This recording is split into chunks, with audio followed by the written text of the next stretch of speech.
बच्चों में जनरली गुदगुदी हो जाती है, जैसे मम्मी पापा आते हैं इतराता है पढ़ के, मम्मी पापा चले गए तो किताब उठा के रखना। ये सेल्फ स्टडी नहीं। सेल्फ स्टडी का मतलब यही है, अंदर से ही तीव्र इच्छा करती है, अंदर से ही आनंद आता है कि अगर गड़बड़ टीचर है तो वो बच्चे को डराएगा कि अगर उसने ट्यूशन नहीं पढ़ी, अगर उसने कोचिंग नहीं पढ़ी तो देखो ये बोर्ड क्लास है, देखो अगर इस टाइम बच्चे को कुछ अच्छा नहीं मिला ना तो ये बच्चा कहीं का नहीं रहेगा। सिर्फ इतना सा पेरेंट्स को कहना है, पेरेंट्स तो तैयार है, क्योंकि पेरेंट्स के दिमाग में बात है कि ये जो बच्चा है ना ये हमारी बुढ़ापे की लाठी है। वैसे पूरा देश रोता है कि गरीबी है गरीबी है गरीबी है, और इन कोचिंग सेंटर्स का इतना बड़ा टर्नओवर है, इन बड़े बड़े दिखावटी स्कूलों का इतना बड़ा बड़ा टर्नओवर है, वहाँ कैसे ये फीस जमा करा देते हैं? रोते रहते हैं ये बड़ा स्कूल है, झंडे लेके निकल जाएंगे, विरोध करेंगे कि इस स्कूल में ये हो रहा है, फीस ज्यादा ले रहे हैं, हमारे को इंसाफ दिलाओ। अरे भैया, डॉक्टर ने कही है कि इस स्कूल में अपने बच्चों को पढ़ाओ। जिस स्कूल की इंटेंशन आपको पता चल गई कि ये सिर्फ पैसों के लिए काम कर रहा है, वहां अपने बच्चे को 1 मिनट भी आप कैसे रख सकते हैं? फॉल्ट किसका है? पेरेंट्स खुद अपने बच्चों के दुश्मन हैं, दुश्मन नहीं बल्कि हत्यारे हैं बच्चों के, कि उनको ये पता चल गया कि ये जो बड़ा सारा स्कूल है ये अनाप शनाप चीजों के पैसे चार्ज करता है, लेकिन सिर्फ अपना ईगो सेटिस्फाई करने के लिए, स्टेटस सिंबल बनाने के लिए, लोगों को बताने के लिए कि मेरा बच्चा इतने बड़े स्कूल में पढ़ता है, वो वहाँ उसको भेज देते हैं। मैं कहता हूँ वो अपने बच्चे के हत्यारे हैं, अगर वो 1 मिनट भी अपने बच्चे को वहाँ पढ़ाते हैं, मालूम होते हुए कि उनकी इंटेंशन सिर्फ और सिर्फ पैसा कमाने की है।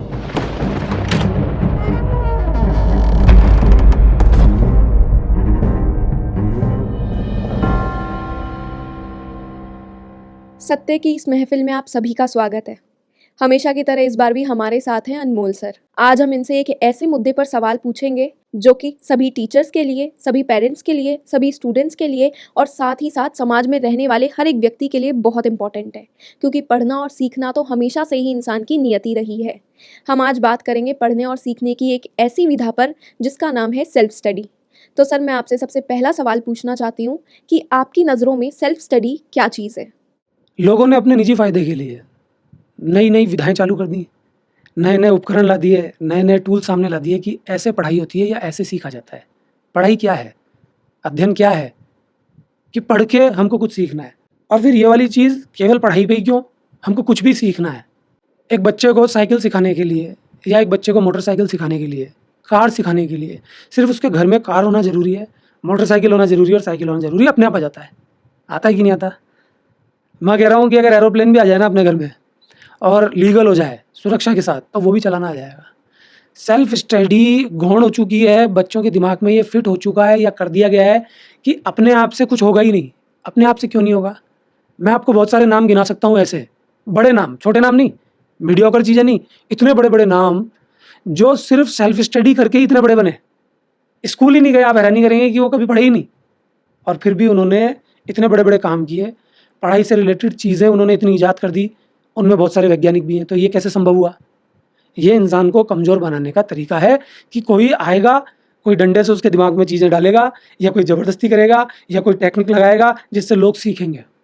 वो डंडा लगा करके या ज़बरदस्ती करके या कोई टेक्निक लगा के एक बार शुरुआत तो करा देगा, लेकिन वाकई में जो सीखने वाला है वो उस तरह से नहीं सीख पाएगा जिस तरह से वो स्वयं सीखता है। जब एक बच्चा जन्म लेता है, माँ का दूध पीता है, मैं कह रहा हूँ कि दूध पीना भी उसको अपने आप आता है। प्रकृति बताती है कि ऐसे दूध पीना है, माँ सिर्फ उसको रास्ता दिखाती है, क्योंकि माँ ऑब्जर्वर है, माँ उसको ज़बरदस्ती नहीं करती। लेकिन कुछ बच्चे ऐसे होते हैं कि जिनके प्रॉब्लम ये होती है कि वो दूध को घटक भी नहीं सकते, कि वो दूध को अंदर भी नहीं ले सकते। ऐसे बच्चे स्वस्थ कहलाएंगे कि बीमार कहलाएंगे? लेकिन ऐसे बच्चे लिमिटेड हैं।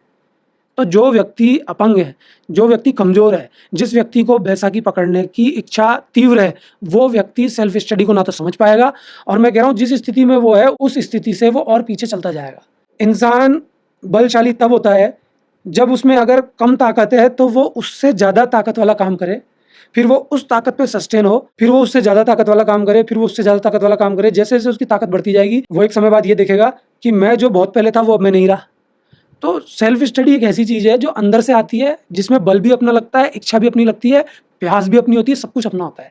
लेकिन जो बाहर से फीडिंग होती है, अगर माँ उसको रास्ता ना दिखाए, ऑब्जर्वर ही ना हो, बार बार सिरिंज लगा के या पंप से उसके मुंह में दूध डाले, या थोड़ा बड़ा हो जाए तो खाना खिलाए, ऐसा बच्चा कुछ नहीं कर सकता, ज़िंदगी भर के लिए वैसा हो जाएगा। हाँ, ठीक है, प्राकृतिक रूप से बीमार है या कुछ चीज़ें ऐसी हो सकती हैं कि उसको दिक्कत आ रही है, तो हम ऐसे बच्चे के साथ ऐसी चीज़ें कर सकते हैं। लेकिन प्रकृति भी हमको ये संदेश देती है, प्रकृति भी हमको ये बताती है कि कोई भी इंसान किसी को कुछ भी नहीं सिखा सकता। प्रकृति में अपने आप ही कुछ ऐसा है जिसको मैं सत्य कहता हूँ कि हर इंसान अपने तजुर्बे से सीखता है, सिर्फ़ ऑब्ज़र्वेशन है। मैं टीचर को या गुरु को एक ऑब्ज़र्वेशन की चीज़ मानता हूँ। जो आज का टीचर है वो ज़बरदस्ती करता है, वही ये नाटक लाता है कि कोचिंग होनी चाहिए, ट्यूशन होनी चाहिए, अगर हम नहीं हुए तो फिर बच्चे का क्या होगा? ये सब चीज़ें लाता है। लेकिन अगर रियल में गुरु है तो वो ऑब्ज़र्व करेगा, वो दिखेगा, वो परिस्थिति बनाएगा कि इन परिस्थितियों में जो बच्चा है वो कैसे आगे बढ़ेगा, फिर वो सेल्फ काम करेगा। तो मैं आपसे कह रहा हूँ कि जो सेल्फ स्टडी है वो इतनी हल्की चीज़ नहीं है जिसको आपने इतने हल्के में पूछ लिया। सेल्फ स्टडी सब कुछ है, इसमें मेरा नुकसान नहीं है अगर कोई सेल्फ स्टडी को नहीं समझ पाता तो। कोई अगर मेरी बात सुन करके तुरंत वीडियो को स्किप कर देता है या हटा देता है, मेरा नुकसान नहीं है। उसके दिमाग में फीड हो चुकी है, अगर वो पेरेंट्स है तो उसके दिमाग में कूट-कूट के भर दिया कि अगर अच्छा स्कूल नहीं होगा, अच्छे टीचर नहीं होंगे तो आपके बच्चे का कुछ नहीं हो सकता। ये उसके दिमाग में फिट है। ऐसा पेरेंट्स हमेशा अपने बच्चे का जीवन तबाह करेगा और ऐसा बच्चा तो अपना जीवन तबाह कर ही रहा है क्योंकि छोटे बच्चों को तो पता ही नहीं होता, छोटे बच्चों को तो मज़ा आता है। मुझे आप बताओ, जब आपको कोई चीज़ नहीं आती तो आपका मन करता है ना यार कोई मिल जाए, कोई मुझे सिखा दे, हाँ या ना? आपको प्यास तो लगती है, लेकिन जैसे आपको फीड कराने वाला आ जाता है, आप कंफर्टेबल ज़ोन में चले जाते हो। जब तक आप कंफर्टेबल ज़ोन में रहेंगे, तब तक आप वो चीज़ें नहीं कर पाएँगे जो चीज़ें रियल में आपको आगे की तरफ लेके जाती हैं। कंफर्टेबल ज़ोन में हमेशा वो चीज़ मिलती है जिससे आपका पतन ही होता है। इंसान पैदा ही ऐसा हुआ है, इंसान को किसी से सीखने की आवश्यकता ही नहीं है क्योंकि इंसान का गुरु सब है, इंसान ऑब्ज़र्व करके सीखता है। इसलिए मैं कहता हूँ कि जो भी गुरु हैं, उनको सिर्फ़ ऑब्ज़र्वेशन का काम करना चाहिए, बच्चे से कुछ गलती ना हो जाए, इतना ध्यान रखो। लेकिन मैं कहता हूँ कि गलती नहीं होगी तो सीखेगा कहाँ से? तो गलतियाँ भी करनी है, ऐसा नहीं है कि गलतियाँ नहीं करनी। लेकिन हमारे पेरेंट्स अपने बच्चों को इतना बोलते हैं कि साहब इसके लिए ट्यूटर लगा दो, इसके लिए बड़ी कोचिंग लगा दो कि इसका ध्यान रखते रहें, इसके साथ कुछ हो ही नहीं। एक छोटा बच्चा साइकिल सीखता है, गिरता है, मैं कह रहा हूँ कि उसके चोट भी लगेगी, लेकिन आपने उसके दिमाग में क्या डाल दिया कि तू तो गिरना ही मत। तो गिरना ही मत वाली जब बात आ जाती है तो फिर जन्म होता है एक टीचर का, और वो टीचर उसको ऐसी साइकिल सिखाता है कि हो सकता है कि वो उस टाइम तो कैसे तैसे चला ले, लेकिन एक समय बाद आके वो गिरेगा और वो उतनी अच्छी साइकिल नहीं सीख पाएगा। लेकिन बच्चा 2-3 बार गिरता है, 2-3 बार प्रॉब्लम में आता है, तब वो जो रियल चीज़ सीखता है वो ठोस होती है। ये पूरा संसार सेल्फ स्टडी के बेस पे चलता है। गड़बड़ी आप लोग करते हैं, गड़बड़ी अपना निजी फ़ायदा कमाने के लिए लोग करते हैं, और उन लोगों का नाम ही वही है कोचिंग सेंटर्स, ट्यूशन वाले लोग, ऐसे टीचर जो सिर्फ़ और सिर्फ पैसा कमाने के लिए शिक्षा में भी, खेलों में भी या किसी विधा को सिखाने के लिए बहुत मोटा पैसा चार्ज करते हैं, जो इस विकासशील देश में एक बहुत बड़ा अपराध है। तो सर जो भी अगर बच्चे भी अपनी पढ़ाई करते हैं या कोई व्यक्ति सेल्फ स्टडी करना चाहता है तो उसे भी कहीं ना कुछ गाइडेंस की ज़रूरत तो पड़ती है। तो सेल्फ स्टडी शुरू करने से पहले या जो सेल्फ स्टडी के लिए गाइडेंस देने वाला व्यक्ति होता है उनकी मानसिकता क्या होनी चाहिए कि जो अगर मैं हूँ, मैं सेल्फ स्टडी शुरू कर रही हूँ, मैं किस मानसिकता से सेल्फ स्टडी शुरू करूँ और जो मुझे गाइडेंस दे रहा है उसकी क्या मानसिकता होनी चाहिए? देखिए, सबसे पहले मैं बात करता हूँ कि जो सेल्फ स्टडी करवा रहा है, ठीक है? आपने मुझसे पूछा कि सेल्फ स्टडी करने वाले की क्या मानसिकता होनी चाहिए, सेल्फ स्टडी करवाने वाले की क्या मानसिकता होनी चाहिए। पहली चीज़ तो ये है कि सेल्फ स्टडी करवाने वाला अस्तित्व में होना ही नहीं चाहिए, क्योंकि सेल्फ स्टडी खुद से ही आती है। अगर हम खुद ही कर लें तो किसी को बताने की क्या ज़रूरत है। अगर सेल्फ स्टडी ऑटोमेटिकली हमारे अस्तित्व में है, हमारे ज़हन में है और लोगों को पता है, तो फिर मुझे इस मुद्दे पे बोलने की आवश्यकता क्या थी? तो मेरी तो कोई ज़रूरत ही नहीं है। लेकिन प्रॉब्लम आ गई, अगर बीमारी नहीं हो तो डॉक्टर की आवश्यकता क्या है? लेकिन बीमारी आ गई तब डॉक्टर की आवश्यकता है। तब फिर सेल्फ स्टडी कराने वाले का जन्म होता है। तो सेल्फ स्टडी कराता है, उसको मैं टीचर नहीं कह सकता, उसको मैं कहूँगा कि ये गुरु है। और गुरु कभी भी ज़बरदस्ती नहीं करता, गुरु कभी भी ये नहीं देखता कि मैं जो कार्य कर रहा हूँ उससे मुझे क्या बेनिफिट होगा। गुरु हमेशा ये देखता है कि जो मैं कार्य कर रहा हूँ उससे मेरे विद्यार्थी का या मेरे शिष्य का या मैं जिसको भी तैयार कर रहा हूँ उसका क्या बेनिफिट होगा। अब आप इससे समझ गए होंगे, इतना तो जनरल पब्लिक भी जानती है कि आज जितने भी टीचर्स हैं, अपने आप को जो गुरु कहते हैं, मैं उनको टीचर्स कहता हूँ, वो कब विद्यार्थी का फ़ायदा सोचते हैं। वो सोशल मीडिया पे खूब दहाड़ के बोलते हैं कि हम ये चाहते हैं कि विद्यार्थी का फ़ायदा हो। वो इतनी तगड़ी एक्टिंग कर सकते हैं, इतने इमोशनल हो जाते हैं। आज जब से सोशल मीडिया इतना मजबूत हुआ है तो सभी एक्टर बन गए हैं। आंसू तक टपका लेते हैं कि हम अपने बच्चे के लिए ये कर रहे हैं, हम इनके लिए लड़ रहे हैं, हम ये कर रहे हैं। लेकिन जब उनके टर्नओवर देखेंगे, जब उनका आर्थिक बेनिफिट देखेंगे तो आप हैरान हो जाएंगे। जबकि मैं कह रहा हूँ सेल्फ स्टडी में तो कुछ लगता ही नहीं है। एक बच्चा अपने आप तैयारी कर रहा है, अपने आप पढ़ रहा है, उसमें लगता क्या है? ठीक है, आज सेल्फ स्टडी में सोशल मीडिया एक टूल की तरह काम कर रहा है। तो सोशल मीडिया के रिचार्ज का खर्चा होता है, मोबाइल के रिचार्ज का। एक टाइम में बुक्स ज़्यादा प्रबल थी तो बुक्स का खर्चा होता था। तो इतना बड़ा खर्चा जो तैयार कर लिया गया है, जिसका लोड पेरेंट्स पे आता है, बच्चे पे आता है, और फिर बच्चे पे ज़बरदस्ती एक मानसिक आघात होता है कि हमारे पिताजी ने इतना कर्जा लेके हमको शुरुआत कराई है पढ़ाई की, हमारी माँ ने गहने गिरवी रखे हैं, या कोई भी स्ट्रगल करके वो हमको पढ़ा रहे हैं, क्योंकि ज़्यादातर लोग तो इस देश में गरीब हैं। कैसे भी करके वो अपने बच्चों के लिए काम करते हैं, तो बच्चे के ऊपर भी प्रेशर है। इसी का कारण है कि बच्चे पढ़ना भी चाहते हैं, लेकिन वो शुरुआत में अगर विफल हो गए, उनका नहीं हुआ सिलेक्शन या अच्छी प्रतिशत नहीं बनी, तो ऐसे बच्चे फिर बड़े बड़े स्टेप ले लेते हैं, फांसी तक लगा लेते हैं, आत्महत्या तक कर लेते हैं। तो मैं कहूँगा कि गुरु का ध्येय ये है कि वो ऐसा सोचे सिर्फ कि फ़ायदा बच्चे का होगा। मैं कह रहा हूँ अपने आप सब कुछ होने लगेगा। कोई ऐसा रॉकेट साइंस नहीं है कि कोई किताबें पढ़नी है, सेल्फ स्टडी की, कुछ सीखना है, नहीं। जब हमारी इंटेंशन सही होगी, अंदर से गुरु ये सोचेगा कि कुछ भी हो जाए इसका फ़ायदा होना चाहिए, अपने आप उसको तरीके आएंगे। वो भी तो सीख रहा है ना। मान लीजिए किसी भी परीक्षा की तैयारी करा रहा है या किसी भी गेम की तैयारी करा रहा है, उसकी जो परीक्षा है वो 1 साल बाद होने वाली है, ठीक है।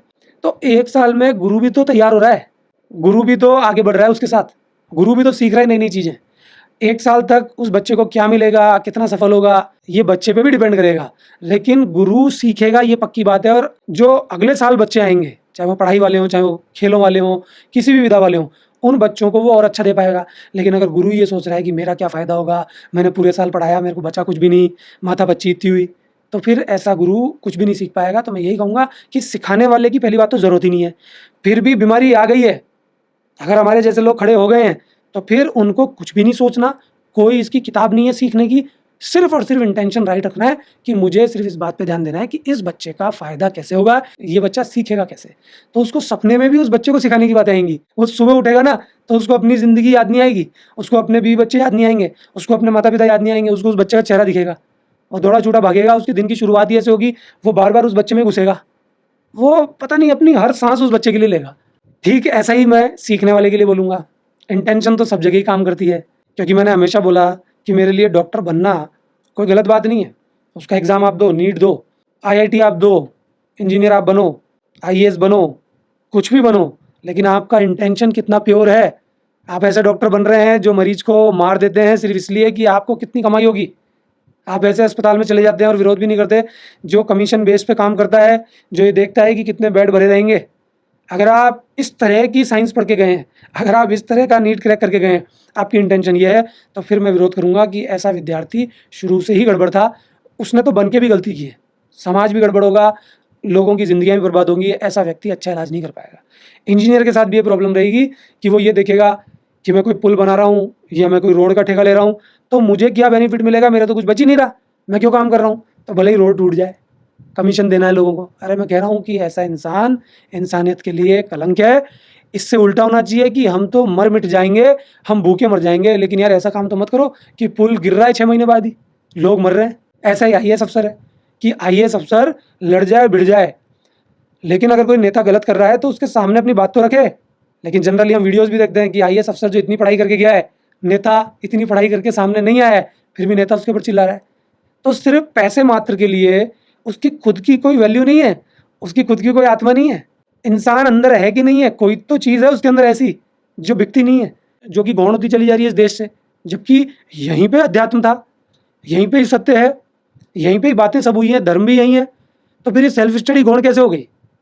गुरु का अस्तित्व है, लेकिन गुरु का अस्तित्व शुरुआत से ही ऑब्जर्वेशन का रहा है।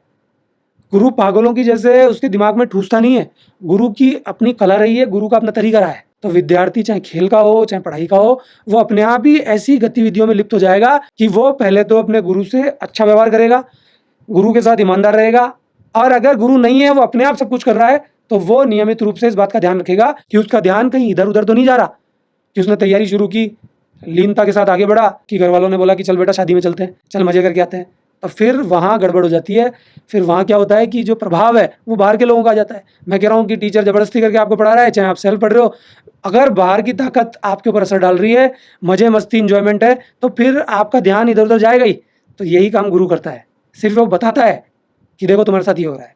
और गुरु तो कई बार ऐसी ऐसी चोट भी पहुँचाता है कि विद्यार्थी को विफल भी करवा देता है कि एक बार इसका विफल होना ही ठीक है, एक बार इसको चोट लगेगी ना तो पूरी ज़िंदगी इस बात को समझ जाएगा। तो गुरु तो वहाँ तक सोचता है, लेकिन गुरु के तो लट पड़ जाएंगे। अगर गुरु ने किसी विद्यार्थी को विफल कर दिया तो विद्यार्थी के घर वाले या समाज बोलेगा ये तो बेकार गुरु है। और विद्यार्थी भी असली कौन होता है, जिसका गुरु की तरह इंटेंशन राइट है। तो दोनों की स्थिति ये है, अगर आपको तैयारी शुरू करनी है तो विधियां तो मैं बताता रहूंगा, अभी और बता दूंगा, आप पूछ लेना, लेकिन इंटेंशन राइट होने से ही 90% बीमारियां दूर हो जाती हैं, 90% हमारा काम सही हो जाता है और हम सेल्फ स्टडी को उपलब्ध हो जाते हैं। सर, जैसे आपने बोला कि अभी ऑनलाइन प्लेटफॉर्म्स पर बहुत सारे ऐसे टीचर्स हैं जो बच्चों को मोटिवेट कर रहे हैं, सेल्फ स्टडी की पैरवी कर रहे हैं। वो लोग भी सेल्फ स्टडी की पैरवी कर रहे हैं, आप भी सेल्फ स्टडी की पैरवी कर रहे हो। उन्हें अपना बिजनेस चलाना है तो वो थोड़ी मीठी मीठी बातें करके बच्चों को सेट करते हैं। वो सेल्फ स्टडी की पैरवी कहाँ कर रहे हैं, आप मुझे बताओ, कौन सा आप वीडियो देखा? वो तो ये बोलते हैं कि भाई कोचिंग में आना है आपको, उनको वो कहाँ सेल्फ स्टडी की पैरवी कर रहे हैं? आपने मेरे अलावा सेल्फ स्टडी के बारे में किसी सुना? हाँ, वो ये बोलेंगे कि बेटा यहाँ 6-7 घंटे पढ़ के जाओ, फिर घर पे जाके सेल्फ स्टडी करो, ऐसा वो बोल सकते हैं। लेकिन मतलब पूरी सेल्फ पूरी स्टडी को लेकर ही वो बोलते लेकिन वो हैं। पूरी तरह से सेल्फ स्टडी पे नहीं है कि आप हमको 1.5-2 लाख रुपए मत दो। क्यों? क्योंकि सारी चीजें तो अपने आप हो जाएंगी। ऐसा कौन सा टीचर है, आप मुझे बताओ, जिसने इतना बड़ा इंस्टीट्यूट खोल रखा है, जिसका टर्नओवर ही लाखों है और बड़े इंस्टीट्यूट हैं उनका तो करोड़ों में। तो ऐसा टीचर अगर ये कह देगा कि आप तो घर जाके पढ़ लो, तो फिर क्या होगा? वो तो बंद ही हो जाएगा, चाहे स्कूल हो चाहे इंस्टीट्यूट हो। जैसे मेरा सवाल ये था कि जो टीचर्स हैं, जो ऑनलाइन भी आप देखते हो कई टीचर्स को, अगर वो सेल्फ स्टडी की पैरवी कर रहे हैं, आप भी सेल्फ स्टडी की पैरवी कर रहे हो, तो आप दोनों के बीच में डिफरेंस क्या है? देखो, सेल्फ स्टडी के लिए मैंने बताया ना कि डिफरेंस कुछ नहीं है।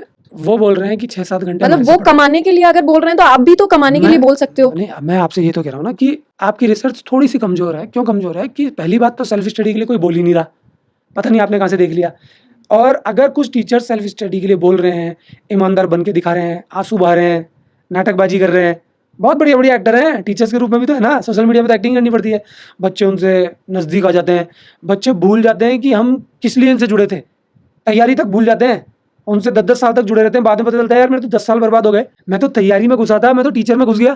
तो वो जो टीचर्स हैं वो सेल्फ स्टडी के बारे में बिल्कुल नहीं बोल रहे। यहाँ आप गलत हैं। वो अगर सेल्फ स्टडी के लिए बोल भी रहे हैं कुछ टीचर्स, तो वो क्या कह रहे हैं कि बच्चों जो आपको पढ़ाया जा रहा है हमारे द्वारा, उसका आप रिवीजन कीजिए, घर जाके आप सेल्फ स्टडी कीजिए, उनको ये बताया जा रहा है। तो मैं आपसे पूछता हूँ, जिनके टर्नओवर ही इतने तगड़े तगड़े हैं, करोड़ों रुपए, वो इस चीज़ को नहीं समझ पाएंगे कि बच्चे की ज़िंदगी में 24 घंटे होते हैं एक दिन में। अगर 24 घंटे में बच्चा 6-7 घंटे वहाँ पिध रहा है इंस्टीट्यूट जाके, फिर उसके बाद वो आ रहा है, जा रहा है, दैनिक चर्या में भी इन्वॉल्व है, तो बच्चा थकेगा नहीं क्या? अगर वो पूरी एनर्जी खुद से ही सीखने में लगा देगा, तो उसके अंदर एक ऐसी ज्वाला पैदा हो जाएगी जो उसको रियलिटी की तरफ लेके जाएगी, वो किसी का गुलाम नहीं रहेगा। लेकिन यहाँ टीचर वो बात बता ही नहीं सकते। क्यों? क्योंकि टर्नओवर इतने बड़े हैं, उनकी कोचिंगें बंद हो जाएंगी, स्कूल्स बंद हो जाएंगे, कॉलेजेस बंद हो जाएंगे। तो टीचर अस्तित्व में तब आया जब बच्चे में ज्ञान नहीं है। अगर बच्चा ज्ञानी हो गया तो टीचर को तुरंत बुरा लग जाता है। कौन सा टीचर ये चाहता है मेरे सामने लाओ जो ये सोचता हो, इमेजिन करता हो कि मेरा विद्यार्थी मेरे से आगे निकल जाए? बोलने में बहुत मजा आता है, बोलते तो बच्चों के फादर भी हैं कि मेरा बेटा मेरे से आगे निकल जाए तो इससे खुशी की बात क्या होगी। लेकिन बेटा जैसे अपनी मनमानी करके कुछ अच्छा करना चाहता है, सफल होना चाहता है, कुछ भी करना चाहता है, तो जो फादर लोग हैं वो अहंकार में आ जाते हैं, विरोध करते हैं कि तू ये क्या कर रहा है, तू वो काम कर जो मैं बोल रहा हूँ, सफल भी हो तो उस काम में हो जो मैं बोल रहा हूँ। तो आप जो बोल रहे हैं ना कि वो भी सेल्फ स्टडी की बात करते हैं, मैं भी सेल्फ स्टडी की बात करता हूँ, मैं उस सेल्फ स्टडी की बात कर रहा हूँ जो सत्य है, जिसमें किसी की आवश्यकता नहीं है, जो अप्रभावित है। अप्रभावित क्या चीज़ है आप में? आपकी रूह, आपकी आत्मा, आपकी एनर्जी अंदर की, उस पर प्रभाव नहीं पड़ता। और प्रभाव किस पे पड़ता है? जो आप बाहर संसारिक जिंदगी जी रहे हैं, उस जिंदगी से आप पे प्रभाव पड़ता है, तो आपके व्यक्तित्व में चेंज आता है। लेकिन वो जो सत्य आपके अंदर है वो तो वही है, वो चेंज नहीं होगा। लेकिन आपका कृत्य है मुनाफों को देख देख करके अपने आप को चेंज करता है बार बार। जैसे आपको कभी फायदे होते हैं, कभी नहीं होते, कभी दुख होता है, कभी सुख होता है, बहुत कुछ होता है। तो जो बदल नहीं सकता, जो सत्य है, वही सेल्फ स्टडी है। ये अप्रभावी है, इसको कोई प्रभावित नहीं कर सकता। कोई टीचर हो या ना हो तो भी हमेशा खड़ा रहेगा, सेल्फ स्टडी हमेशा जिंदा रहेगी। कोचिंग इंस्टीट्यूशन पहले नहीं थे, अब हैं, फिर कभी चाहे नहीं होंगे तो भी सेल्फ स्टडी हमेशा खड़ी रहेगी। सेल्फ स्टडी हट नहीं सकती, ये अप्रभावी है, इसमें एक पिन के बराबर भी मिलावट नहीं हो सकती। हमारे बड़े सिखाते हैं ना कई बार कि यार मिलावट तो कर लेनी चाहिए, आटे में नमक चलता है। असली सत्य में मिलावट नहीं चलती। पता नहीं वो आपका कौन सा सत्य है जिसमें मिलावट हो जाती है।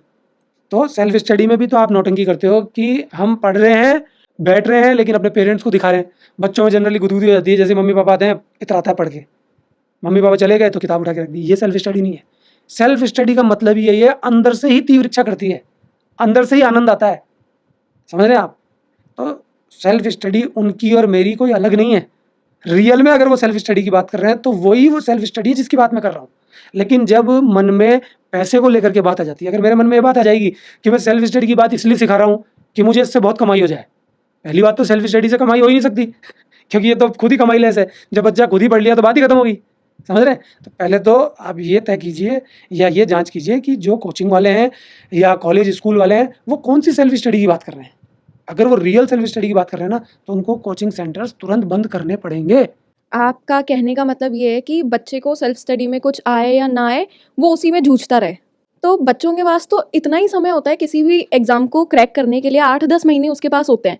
ऐसे में तो उसका पूरा समय ही खत्म हो जाएगा। तो अगर बच्चा किसी टीचर की मदद ले रहा है या किसी कोचिंग सेंटर, ट्यूशन सेंटर की मदद ले रहा है, तो उसमें दिक्कत क्या है?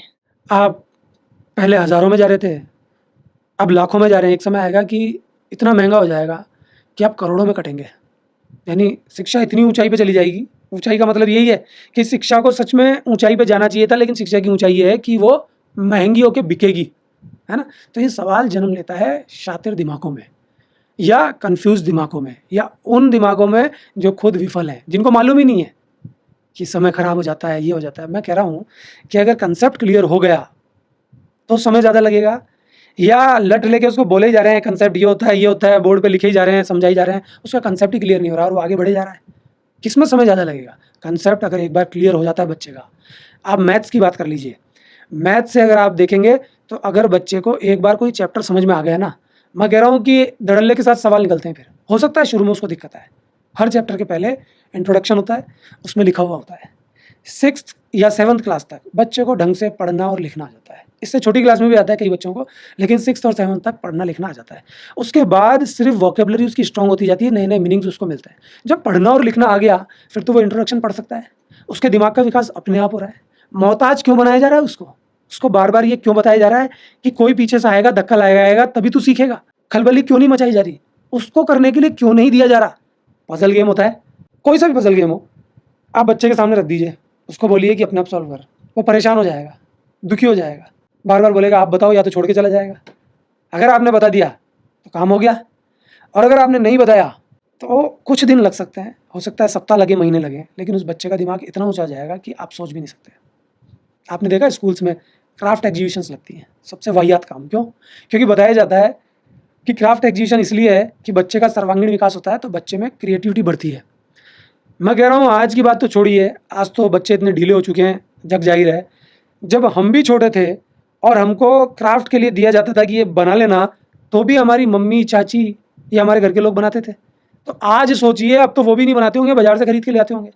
तो क्राफ्ट भी बच्चा नहीं बना रहा। क्यों? क्योंकि बच्चे को इनाम जीतना है, और उसको फर्स्ट लाने के लिए उसकी मम्मी, उसकी चाची, उसकी ताई या उसके घर के कोई भी मेंबर उसको झूठा करके भेज रहे हैं, उसको वो तरीका बता रहे हैं जिस तरीके से वो बच्चा हमेशा अपंग रहेगा, वो हमेशा बैसाखियों के सहारे चलेगा। तो उस पजल गेम से भी वो तगड़ा हो रहा था। अगर वो क्राफ्ट खुद बनाता ना, तो उसमें क्रिएटिविटी का जन्म होता, उसको अंदर से वो चीज़ें आती, अंदर से कविता निकलती, अंदर से विचार आते। कवि की कविता कैसे निकलती है? कवि को कोई ठोक बजा के बोलता है क्या पोइट को कि कविता निकाल है, या शायरी निकाल? बोलता है कोई? नहीं बोलता ना। कहाँ से निकलती है? अंदर से। कई कवि ऐसे हैं जिनको लैंग्वेज ही नहीं आती, या आती है तो कोई लिमिटेड भाषा आती है, मान लीजिए हिंदी आती है, इंग्लिश आती है, कईयों को तो रीजनल लैंग्वेज आती है। तो उनकी जो कविता निकलेगी वो अंदर से जोर मारेगी, निकलेगी काय में? उस लैंग्वेज में जो उसको सबसे अच्छी आती है, और निकलनी भी चाहिए। तो क्रिएशन हो रहा है अंदर से, दिल से, आत्मा से। कहते हैं ना रियल प्यार, रियल प्रेम, वही तो सत्य है। उसमें मिलावट होगी तो काम खत्म हो गया। अब जो प्रेम कर रहा है इंसान, वो तो ये कर रहा है मेरे को मिलेगा क्या, तेरे से मेरे को मिलेगा क्या। होता है ना, शादियाँ भी हो जाती हैं कि भाई हमारा प्यार होगा, लेकिन हमारी डिमांड क्या है वो सामने आती है कि तू मुझे खुश कैसे रखेगा या तू मुझे खुश कैसे रखेगी, है ना। खुशी का ही पैमाना तय किया जा रहा है। लोग भी बीच में आके बोल रहे हैं कि नहीं ये तेरे को खुश नहीं रख सकती, ये तेरे को खुश नहीं रख सकता, या तेरी ज़रूरतें पूरी नहीं कर सकता। ये सब बातें समाज में आ रही हैं। आप मुझे बताइए, अगर रियल प्यार हो तो फिर उसमें ये शर्तें कहाँ से आ जाएंगी? और जिसमें रियल प्यार की आदत होती है, जिसमें क्वालिटी होती है, उसका प्यार शुरुआत से होता है। माँ बाप से भी वो प्यार करेगा, भाई बहनों से भी वो पैसे का रिश्ता नहीं रखेगा, वो रियल होगा। लड़ाई भी होगी तो डिप्लोमेटिक स्थिति में नहीं आएगा, मक्खन नहीं लगाएगा, वो लड़ लेगा, वो भूल जाएगा। प्यार भी करेगा तो अंदर से करेगा, दिखाएगा नहीं। लेकिन जनरली हो क्या रहा है, प्यार को भी करके दिखाया जा रहा है। तो ऐसे ही क्राफ्ट को भी करके दिखाया जा रहा है। किसके द्वारा? बैसाखियों के द्वारा। बैसाखियाँ कौन है? उसके माँ बाप, उसके रिश्तेदार। बच्चा कहाँ से तगड़ा बनेगा? आप मुझे बताओ। आपने तो बोला कि इनकी ज़रूरत होती है तभी बच्चा तगड़ा बनता है। आप भी जानते हो ना, क्राफ्ट एग्जीबिशंस होती हैं स्कूल्स में, है ना। घरों में भी आपको पता है कि घर वाले जब बना देते हैं तो फिर बच्चे को कुछ भी नहीं आता। आप किसी भी खेल में उठा के देख लीजिए। आप जीवनी जब पढ़ते हैं ना खिलाड़ियों की, तो मालूम चलता है कि 90% तक खिलाड़ी ऐसे हैं जो छोटे तबके से आते हैं, छोटे छोटे गाँव से आ रहे हैं या बड़े शहर से भी आ रहे हैं, तो उनकी आर्थिक स्थिति कमज़ोर थी, सपोर्ट किसी का नहीं था। कितनी सारी जीवनी हम पढ़ते हैं। 10% वो आ रहे हैं जिनके पिता ने या जिनके गुरु ने रियल में ऑब्जर्वेशन का काम किया, वो पिता भी असली गुरु बना। तो वो लोग हैं जिनके लिए मैंने कहा कि अगर बीमारी आई गई, सेल्फ से कोई नहीं आ पा रहा, तो फिर गुरु अस्तित्व में आता है। लेकिन गुरु कैसा होना चाहिए? बिल्कुल प्योर और ईमानदार। तो मैं आपसे यही कहूँगा कि जो आपका भ्रम है या पेरेंट्स का भ्रम है कि टाइम लग जाता है कोई भी कोर्स करते हैं, मैं कह रहा हूँ जल्दी होता है। जब हम अपने बच्चों की तैयारी कराते हैं, क्योंकि आपको पता है मैं स्कूल चलाता हूँ, तो वहाँ क्या होता है कि जो बच्चे क्लासरूम्स में बैठे हैं, जो पढ़ना नहीं चाहते हैं, टीचर पढ़ाता है, साल भर उनका कोर्स खत्म नहीं होता। हम मैथ से शुरू करते हैं 10th में, 12th में हम जनरली हिंदी इंग्लिश से शुरू करते हैं। तो हमारे जो सब्जेक्ट हैं वो जुलाई से पहले खत्म हो रहे हैं, एक एक सब्जेक्ट पकड़ते हैं, जल्दी जल्दी खत्म हो रहा है। लेकिन पूरा साल निकल गया, क्लास में बैठे वाला बच्चा है, उसका कोर्स ही खत्म नहीं हो रहा। क्यों नहीं हो रहा? टीचर टाइम देख के आ रहा है, 40 मिनट, आज ये हो रहा है, आज वो हो रहा है। टीचर को अपनी सैलरी देनी है, भागना है। टीचर तो कैसा भी चेहरा पेरेंट्स के सामने दिखाते, पेरेंट्स खुश हो जाते हैं, वहाँ कितने बढ़िया सर हैं। उनको क्या मालूम? पहले खुद तो देखें कि वो एक अच्छे पेरेंट्स हैं क्या। अगर वो खुद बहुत अच्छे ईमानदार पेरेंट्स हैं, अगर उनके जहन में खुद में बहुत तगड़ी ईमानदारी है, सच्चाई है, तो फिर उनको पकड़ में आएगा असली गुरु, तभी तो वो असली गुरु का चेहरा पहचान पाएंगे। वो खुद ही अगर चोर हैं तो उनको भी फिर चोर टीचर ही समझ में आएगा। कैसे आएगा? कि खुद भी मक्खनबाजी करते थे, उनका बच्चा भी मक्खनबाजी पसंद करता था, तो उनको टीचर भी मक्खनबाजी पसंद आएगा, जो ज्ञान दे देगा, झूठा नहीं, आपका बच्चा बहुत अच्छा है और देखना है बच्चा ये कर देगा, वो कर देगा और ये कर देगा। लेकिन जब रिजल्ट आता है तो हालत खराब हो जाती है। तो इसलिए मैं आपको कहूँगा कि जो भ्रम है कि टाइम ज़्यादा लगता है, मैं कह रहा हूँ टाइम बहुत कम लगता है। लेकिन रियल सेल्फ स्टडी में आप उतरे कि नहीं उतरे? टाइम उनको लग जाता है जो झूठ बोल के सेल्फ स्टडी शुरू करते हैं, फिर वो नाटक करने लग जाते हैं, फिर 4 दिन करिए और फिर भाग लेते हैं। कभी क्या करते हैं, मोबाइल देख रहे हैं, दोस्तों में घुस रहे हैं, शादी ब्याह में जा रहे हैं, इंजॉयमेंट कर रहे हैं, सुस्ती फैला रहे हैं, रीलें देख रहे हैं, शॉर्ट्स देख रहे हैं, तो फिर वो सेल्फ स्टडी भी नहीं कर रहे, फिर वो तो खेल ही खत्म हो गया ना। तो मैं दावे के साथ कह रहा हूँ, क्योंकि मैं काम कर रहा हूँ पिछले 19-20 साल से, कि टाइम बहुत कम लगता है और बच्चा रॉकेट की जैसे तैयार होकर के खड़ा हो जाता है। तो ये जो सेल्फ स्टडी का पूरा फॉर्मूला है वो हमेशा से ही टॉपर बच्चों पर ही लागू होता है, या फिर जो मीडियोकर बच्चे हैं या जो बिल्कुल ना पढ़ने वाले बच्चे हैं वो भी सेल्फ स्टडी को शुरू कर सकते हैं? अच्छा सवाल है आपका, क्योंकि मेरे पास भी ऐसे केस आते हैं या इल्ज़ाम भी लगते हैं कि जब हम सेल्फ स्टडी कराते हैं किसी को या सेल्फ स्टडी के बारे में किसी को बताते हैं ना, तो उसके दिमाग में ये आता है कि ये शायद इंटेलिजेंट बच्चों को ही बता रहे हैं सर, है ना। लेकिन मैं आपको कह रहा हूँ कि रिजल्ट आने से पहले आप कैसे मान सकते हैं कि जिस बच्चे ने तैयारी की है वो इंटेलिजेंट है? तो मैंने ये अपने प्रयोगों में देखा है कि बच्चे का जब रिजल्ट आता है तब वो इंटेलिजेंट घोषित हो जाता है ना। और लोग भी क्या सोचते हैं कि पहले से इंटेलिजेंट था, क्योंकि पेरेंट्स मानने को ही तैयार नहीं है कि हमारा बच्चा कहीं से कमज़ोर है। पेरेंट्स ये मानते ही नहीं है कि हमारे घर का ही है, हमारा खून है, इसमें कोई कमी होगी। अरे कमी किसी में नहीं होती, सब बढ़िया है, दिमाग भी अच्छा सब है, लेकिन उसको मालूम ही नहीं था तैयारी कैसे करनी है। अगर मैंने बता दिया उसको कि ऐसे तैयारी होगी, या मैंने उसको अपने ऑब्जर्वेशन में रख लिया, समय समय पे ध्यान दिया, अगर उसका ध्यान कहीं इधर उधर जा रहा है, क्योंकि मैं आंखों से ही पहचान लेता हूँ क्योंकि इतना टाइम हो गया कि ये कहाँ ध्यान दे रहा है, इसका मन कहाँ जा रहा है। टेस्ट दे रहा है तो टेस्ट की लिखावट से पता चल जाता है कि इसका मन किधर जा रहा है, इसका मन या ये कुड़ रहा तो नहीं है, परेशान तो नहीं हो रहा कि इसको कहाँ लाके पटक दिया। तो यही तो गुरु की पहचान है कि गुरु को पता लगाना होता है कि ये कहाँ जा रहा है। तो पेरेंट्स का ये भ्रम है कि ये जो तैयारी है ये सिर्फ और सिर्फ इंटेलिजेंट बच्चों पे ही कारगर है। मैं कह रहा हूँ कि बच्चा जब इसको करता है तो इंटेलिजेंट हो जाता है। अब मैं आपसे एक सवाल पूछता हूँ कि कोई बच्चा बहुत इंटेलिजेंट है, बचपन से ही वो हर क्लास में टॉप हो गया है और 10th बोर्ड में भी उसने बहुत शानदार परसेंटेज बनाई है, लेकिन फिर भी उसको 11th-12th में 0 से शुरू करना पड़ेगा, क्योंकि नई स्ट्रीम है। नई स्ट्रीम जब है, उसने कभी देखा नहीं, उसने कभी पढ़ा नहीं, शुरुआत से अगर उसको शुरू करना है, अगर ऐसे बच्चे को बोल दिया जाए कि भाई तेरे को पढ़ना ही नहीं, अब क्यों नहीं पढ़ना, क्योंकि तू तो इंटेलिजेंट है, कभी तू सेकंड ही नहीं आया, क्या ऐसा बच्चा जो 11th-12th में किताब उठा के नहीं देखे वो कुछ अच्छा कर पाएगा? वो वहीं खत्म हो जाएगा ना। तो ऐसे इंटेलिजेंट बच्चे की स्थिति भी बेकार हो गई कि नहीं हो गई, बॉट हो गया कि नहीं हो गया। एक चाकू भी जब रसोई में रखा रहता है लगातार, उससे चीज़ें काटी नहीं जाएंगी, उस पर जंग लग जाएगी, भौंटा हो जाएगा, होता है कि नहीं होता। तो हमारी बुद्धि भी ऐसे ही काम करती है। तो आप ये जो बोल रहे हैं कि ये केवल इंटेलिजेंट पे ही काम करती है विधि, नहीं, ये विधि जब काम करती है तो बच्चा इंटेलिजेंट हो जाता है, बाद में मालूम चलता है। अगर कोई बच्चा बचपन से अच्छा नहीं है, उसने कभी पढ़ाई पे ध्यान नहीं दिया, तो उसको दिक्कत ज़रूर आएगी सत्य को अपनाने में, क्योंकि उसने ध्यान नहीं दिया तो उसने वो टूल्स अपनाए हैं जिससे वो बेईमानी कर सके। कैसा टूल? कि माँ बाप को कैसे उल्लू बना सकते हैं, कोई ट्यूशन पढ़ाने आया है तो उस टीचर को कैसे उल्लू बना सकते हैं। तो जो बेईमानी है वो बेईमानी उसका टूल है, उस बेईमानी के ऊपर उसको ध्यान रखना पड़ेगा, लोगों को ध्यान रखना पड़ेगा। क्यों रखना पड़ेगा? क्योंकि अगर वो कमज़ोर रहा है तो उसने ज़रूर बेईमानी का साथ दिया है। बेईमानी का कैसे साथ दिया है कि पेरेंट्स ने कहा कि पढ़ ले, तो उनकी आंखों में धूल झोंक के भाग गया। पेरेंट्स ने कहा, अब जब धूल झोंक के भाग रहा था तो पेरेंट्स ने टीचर लगा दिया या कोचिंग में भेज दिया। वो वहाँ पर भी कुछ ना कुछ तरीका या कुछ ना कुछ बहाना लगा के गड़बड़ करेगा। ऐसा बच्चा स्कूल में टीचर से अपने पेरेंट्स को मिलने नहीं देगा। नोट डल के डायरी में आएगा या स्कूल वाले बार बार पेरेंट्स को बुलाएंगे तो बच्चा दोनों को मिलने नहीं देगा। पेरेंट्स की नज़रों में टीचर को बुरा बता देगा और टीचर की नज़रों में पेरेंट्स को बुरा बता देगा। जनरली मैंने ऐसे बच्चे देखे हैं कि अगर मैं बच्चे को पढ़ने को कहूँगा तो वो क्या ट्रिक लगाएगा कि मेरे घर में तो ऐसा माहौल है कि पढ़ाई नहीं हो सकती, मेरे पेरेंट्स तो इतने बेकार लोग हैं। अथा बच्चे ऐसा कर चुके मेरे साथ। मैं कह रहा हूँ नहीं पढ़ने वालों में 95% बच्चे अपने पेरेंट्स को बेकार बता देते हैं। जब उनसे दोस्त बन के बात की जाएगी, ढंग से पूछा जाएगा, क्यों बता देते हैं? क्योंकि ना तो वो बेकार है ना टीचर बेकार है, गड़बड़ी वो बच्चा खुद कर रहा है, तो बचने के लिए कुछ तो करेगा।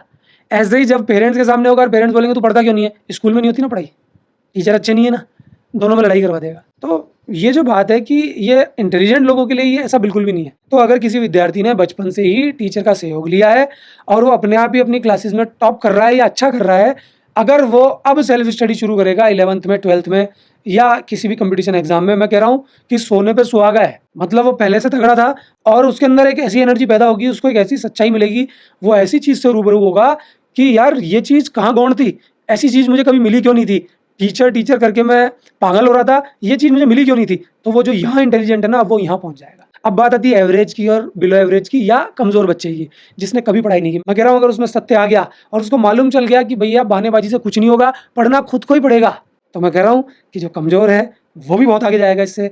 जो मीडियम है, एवरेज है या इंटेलिजेंट है, हर कोई इससे आगे जाएगा। और मैं विद्यार्थियों के लिए नहीं कह रहा, मैं गृहिणियों के लिए भी कह रहा हूँ कि आप सेल्फ स्टडी करें। घर में पकवानों को बनाने के लिए नए नए एक्सपेरिमेंट करें, वहाँ पे भी सेल्फ स्टडी है।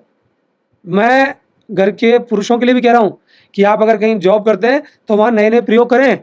आप डमी बन के ना बैठ जाएं कि जैसा चल रहा है वैसे चलने देंगे। प्रयोग करेंगे तो काम बढ़िया होगा और आगे बढ़ेंगे, नई नई चीज़ें सीखने को मिलेंगी। सफल होंगे तो भी मिलेगी, असफल होंगे तो ज़्यादा होगी। अगर आप बिजनेसमैन हैं तो बिजनेस में नए नए प्रयोग कीजिए, डरिए मत। जो डर होता है वो प्रयोग नहीं करने देता, इसी का फ़ायदा सब लोग उठाते हैं। ऐसे ही अगर गड़बड़ टीचर है तो वो बच्चे को डराएगा कि अगर उसने ट्यूशन नहीं पढ़ी, अगर उसने कोचिंग नहीं पढ़ी, तो देखो ये बोर्ड क्लास है, देखो अगर इस टाइम बच्चे को कुछ अच्छा नहीं मिला ना तो ये बच्चा कहीं का नहीं रहेगा। सिर्फ इतना सा पेरेंट्स को कहना है, पेरेंट्स तो तैयार है, क्योंकि पेरेंट्स के दिमाग में बात है कि ये जो बच्चा है ना, ये हमारी बुढ़ापे की लाठी है, और जो बुढ़ापे की लाठी है वो ऐसे समय पर गड़बड़ ना हो जाए। जबकि पेरेंट्स को ये चाहिए कि अपने बच्चे को सेल्फ स्टडी का गुण सिखाएं। अगर उनको नहीं आता तो किसी ऐसे गुरु को पकड़ें। मैं बता रहा हूँ ना, मेरा प्रयोग है 19-20 साल का, मैंने सिर्फ इसी पे काम किया है। आज कहीं ना कहीं जो सच्चाई अंदर आई है, अगर आई है वो तो मुझे मालूम है, उसमें बहुत बड़ा योगदान सेल्फ स्टडी का भी है। कई टीचर्स, कई स्कूल वाले मुझसे पूछते हैं या सीखते भी हैं कि सेल्फ स्टडी हमको कैसे करानी है, उससे उनके रिजल्ट्स भी बड़े हैं। लेकिन अंदर से ही वो जानते हैं या मुझे कई बार कह भी देते हैं कि भैया इतनी ईमानदारी नहीं दिखाई जाती, हमको कहीं ना कहीं बच्चे में ग्राहक जरूर दिख जाता है, हम करें तो क्या करें। आप हमको रोज समझाते हो, बार बार समझाते हो कि देखो सेल्फ स्टडी शुरू करवाइए बच्चे की, तो उसको ग्राहक की नज़र से ना देखें। लेकिन हम में बिजनेसमैन आ जाता है, हमको बच्चा ग्राहक की से दिख जाता है। अगर वो हमारा कुछ भी नुकसान कर रहा है एक्स्ट्रा, या जितना पैसा हमने उससे लिया है उससे कहीं ज़्यादा हो रहा है, तो फिर हमारा दिमाग खराब हो जाता है।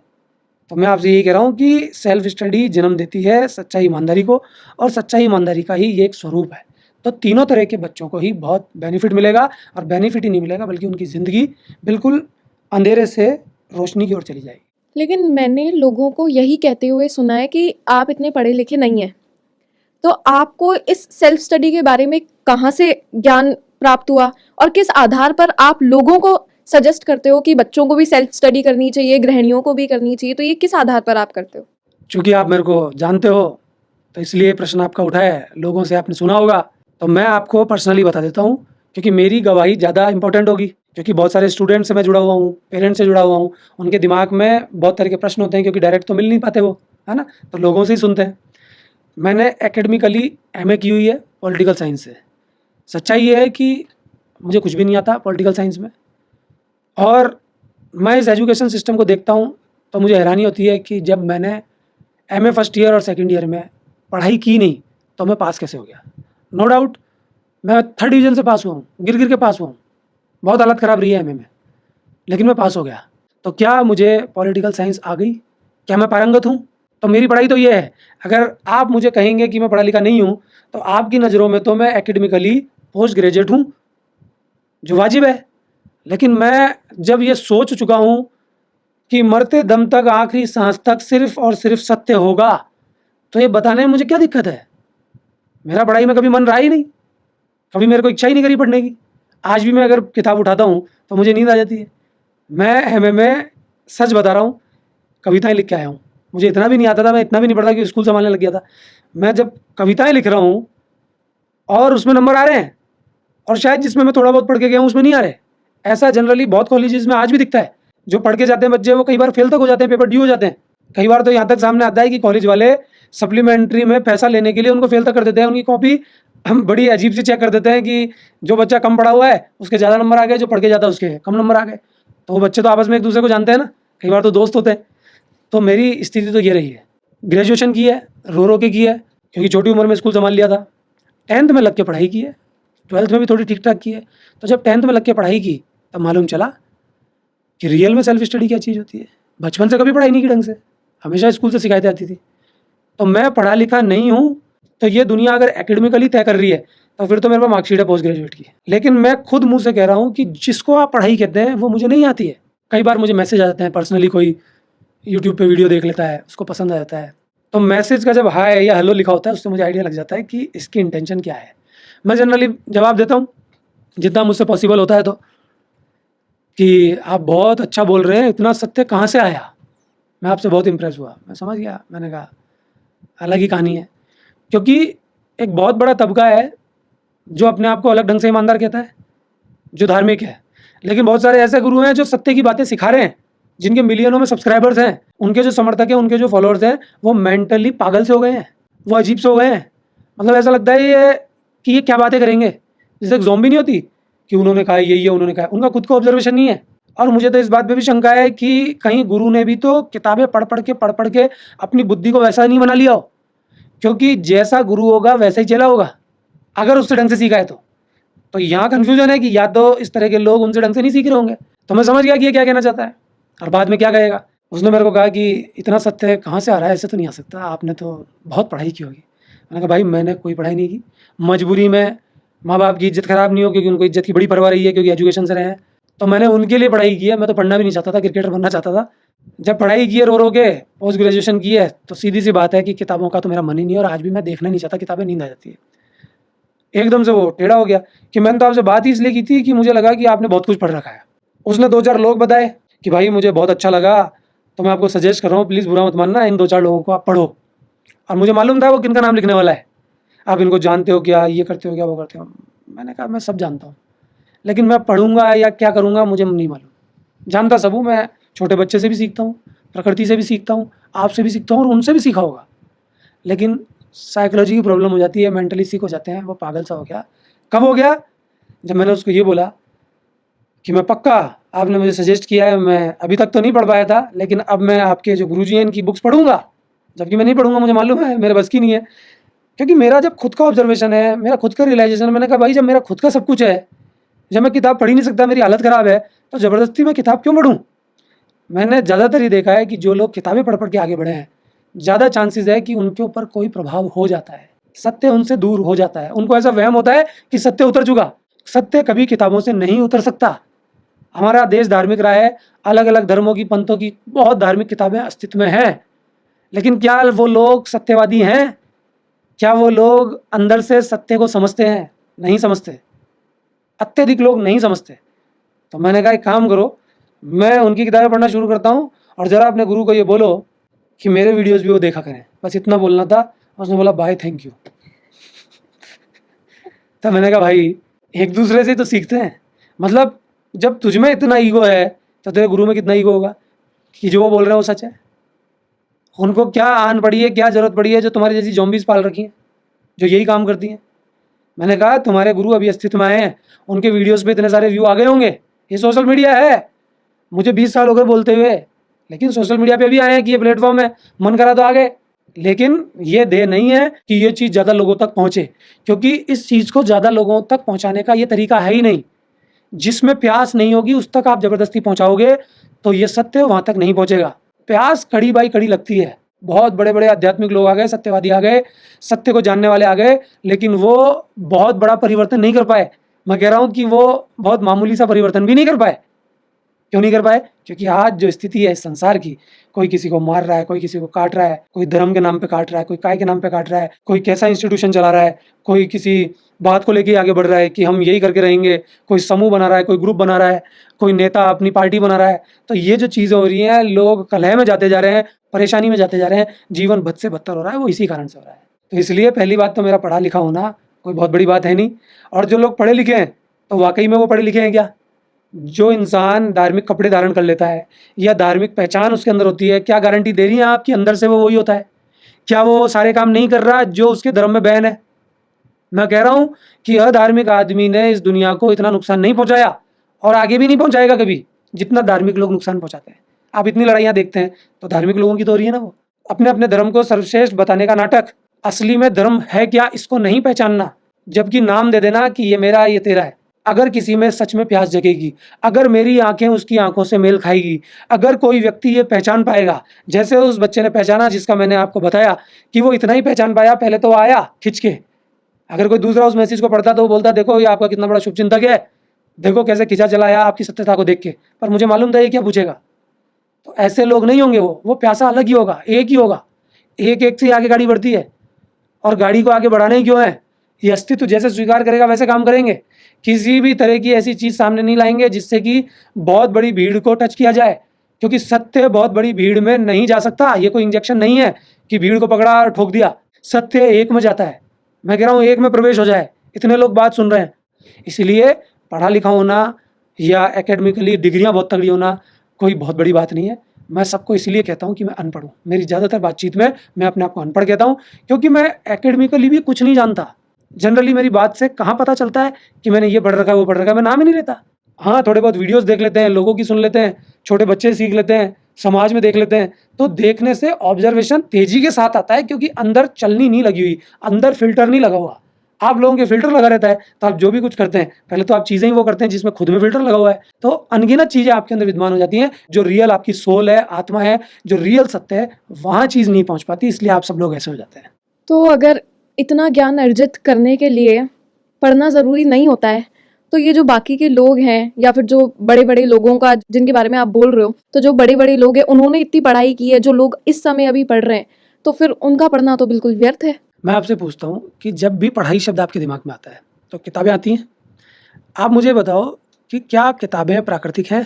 कागज़ का जो निर्माण है वो प्रकृति से होता है, लेकिन क्या शुरू से था? बाद में कागज़ बना, फिर बुक्स आई, भाषा ही नहीं थी, लेखनी नहीं थी, ज्ञान तो तब भी था ना। लेकिन आप किस ज्ञान की बात करते हो पता है? कि इसने इतना लिख लिया, अब जो स्टूडेंट है उस लिखे हुए को सिर्फ मान ले, वो उसके अंदर खलबली नहीं मचाए, वो उसके अंदर कूदे ना, वो उसमें डुबकी ना लगाए, वो जो लिखा हुआ है वो उसको पढ़ ले, फिर उसके आगे से वो रिसर्च करे। ऐसा स्टूडेंट आगे की रिसर्च को उपलब्ध कभी नहीं हो पाता। ऐसा स्टूडेंट उसी में ही मर जाता है। कोई सी भी थ्योरम है मैथ्स की या कोई सा भी फॉर्मूला है, फॉर्मूला ये दे दिया, अब इसको रट लो। जब फॉर्मूले का फॉर्मेशन कैसे हुआ, कहाँ से आया, इसकी नींव क्या थी, इसकी जड़ कहाँ थी, कौन सी क्लास में थी, कब बताई गई थी, ये सब चीज़ें बच्चे को नहीं पता होंगी ना, कुछ भी नहीं हो पाएगा।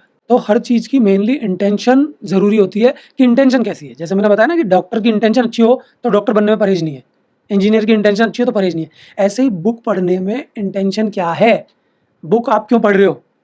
मान लीजिए अपन किसी का वीडियो देख रहे हैं, कोई धर्म को फॉलो करता होगा वो व्यक्ति, अगर उस वीडियो को आपने धार्मिक चश्मा लगा के देखा तो व्यक्ति बात क्या कह रहा है वो बात तो गौण हो जाएगी, आप उसको धर्म की कसौटी से आंक लोगे।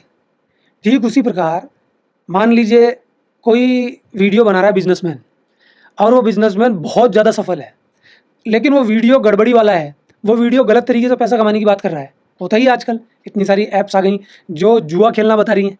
अब जुआ कितना सही है कितना गलत है मुझे नहीं पता, थोड़े दिन पहले वो गलत होता था, आज वो सही हो गया, आने वाले टाइम में बिल्कुल लीगल हो जाएगा। तो वो सही गलत की तो बात तो मैं करता ही नहीं हूँ। मैं सिर्फ इतना बोल रहा हूँ कि जब उस बिजनेसमैन को आप सुनेंगे तो आपके दिमाग में प्रभावी बात ये होगी कि ये इतना तगड़ा बिजनेसमैन है, इसने खुद ने इतना कमाया हुआ है, तो ये जो बात कर रहा है ये सही होगी। तो आपके दिमाग में ऐसी चीज़ बस जाती है या ऐसी चीज़ बन जाती है कि वो जो बात कह रहा है वो तो गौण हो जाती है, वो व्यक्ति प्रभावी हो जाता है। तो बुक के साथ भी ऐसे ही होता है कि वो बुक प्रभावी ना हो जाए, बुक के अंदर क्या है वो प्रभावी होना चाहिए। डुबकी लगाई बुक्स में तो शब्दों तक ना रह जाएं, शब्दों के भीतर क्या है अर्थ नहीं भावार्थ पे पहुंच जाए। उसके कवर को देख रहे हो, उसके शब्दों को देख रहे हो, उसके अक्षर को देख रहे हो, बुक क्या कह रही है वहां नहीं डूब रहे। तो ये मेरी प्रॉब्लम है ना कि मुझे बुक पढ़ के नींद आ जाती है, लेकिन मेरे लिए तो ये प्रकृति बुक है, लोग बुक है, परिवार वाले बुक हैं, सारे लोग ही तो किताबें हैं। छोटा बच्चा, बड़ा इंसान, मेरी खुद की गलतियां, मेरे तजुर्बे, ये सब बुक्स ही तो हैं। तो मैं बुक को गलत नहीं बता रहा हूँ, बुक के पीछे आपकी इंटेंशन गलत होती है कि बुक को भी आप रगड़ के फेंक दो, बस ये पढ़ ली हमने। जनरली आपने देखा होगा कि मैं किसी का नाम लेके बात नहीं करता, जो मैं बात करता हूँ बात पहुँच जाती है। मैं क्यों नहीं करता?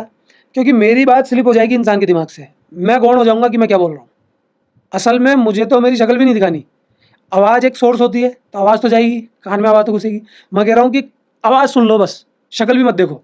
कई लोगों को तो क्या नफरत हो जाती है, अरे ये वही है जो घटिया घटिया बातें करता है, अजीब अजीब सी बातें करता है, ऐसी बातें करता है जो होती ही नहीं है।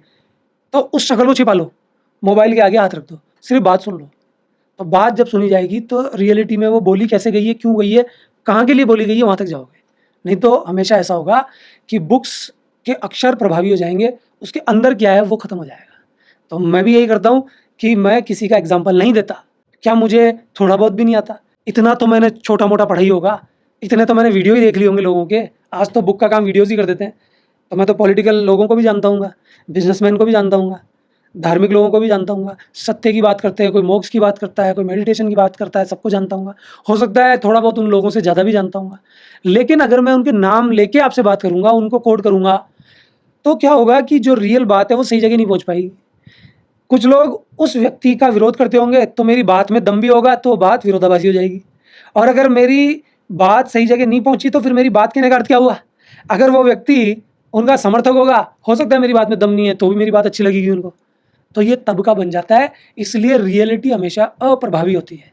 जो रियलिटी है, जो सत्य है, जो असलियत है, जो एक है, जो है, वो छेदी नहीं जा सकती, वो तोड़ी नहीं जा सकती, वो विभाजित नहीं की जा सकती, उसमें एक सुई के बराबर भी छेद नहीं किया जा सकता, वो हट नहीं सकती, वो कभी भी गंदी नहीं हो सकती, वो कभी भी हल्के अर्थों में भी परिवर्तित नहीं हो सकती। वो है, थी और हमेशा रहेगी। लोग उस चीज को मानना नहीं चाहते, लोग आगे आंखों के पर्दा लगा लेते हैं।